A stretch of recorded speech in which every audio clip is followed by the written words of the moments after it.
സാധ്യമല്ലല്ലോ. പാണ്ടിക്കടവത്ത് കുഞ്ഞാലിക്കുട്ടി രാഷ്ട്രീയത്തിന്റെ ബാലപാഠം പഠിച്ചത് കണ്ണൂരിൽ നിന്ന് മാത്രമല്ല, പാണക്കാട്ട് കൊടുപ്പനക്കല് കോനായിൽ നിന്നാണ് രാഷ്ട്രീയത്തിന്റെ ബാലപാഠം PK കുഞ്ഞാലിക്കുട്ടി പഠിച്ചിട്ടുള്ളത്. അതുകൊണ്ട് മുട്ടിയവരെ മുട്ടാൻ വന്നവരെ യുവാവിനെ ഇറക്കിയിട്ട് മുട്ടിയിട്ടങ്ങ് പുളുത്തുമെന്ന് പറഞ്ഞ അവന്മാർക്ക് എവിടെ അവനെയും കാണാനില്ല.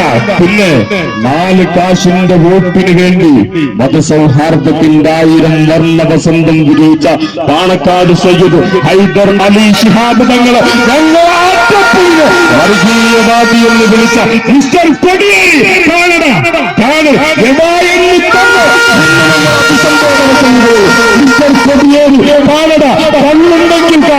ഐക്യ ജനാധിപത്യ മുന്നണിയുടെ പടയാണ്.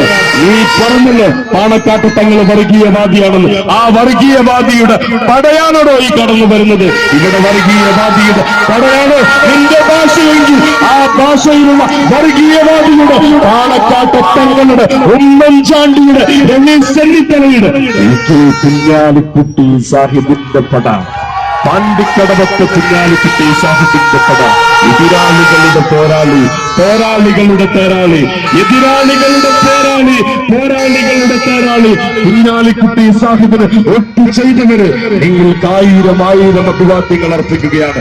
കോണിയിൽ വോട്ട് ചെയ്ത് ഇന്ത്യയുടെ പാർലമെന്റിലേക്ക് ജനാധിപത്യ ചേരിയുടെ മാനാഭിമാനം കാക്കാൻ മജീദുർ റഹ്മാൻ കുഞ്ഞിപ്പമാരുടെ ചോരമണക്കുന്ന മലപ്പുറത്തിന്റെ മണ്ണിൽ നിന്ന് ഇന്ത്യയുടെ പാർലമെന്റിലേക്ക് നരേന്ദ്രമോദിയുടെ മൂക്കിൽ വേറെ വിരൽ ചൂടാൻ PK കുഞ്ഞാലിക്കുട്ടി സാഹിബിന് തെരഞ്ഞെടുത്തയച്ചവരെ നിങ്ങൾക്ക് 1000 സ്നേഹാഭിവാദ്യങ്ങൾ അർപ്പിക്കുകയാണ്.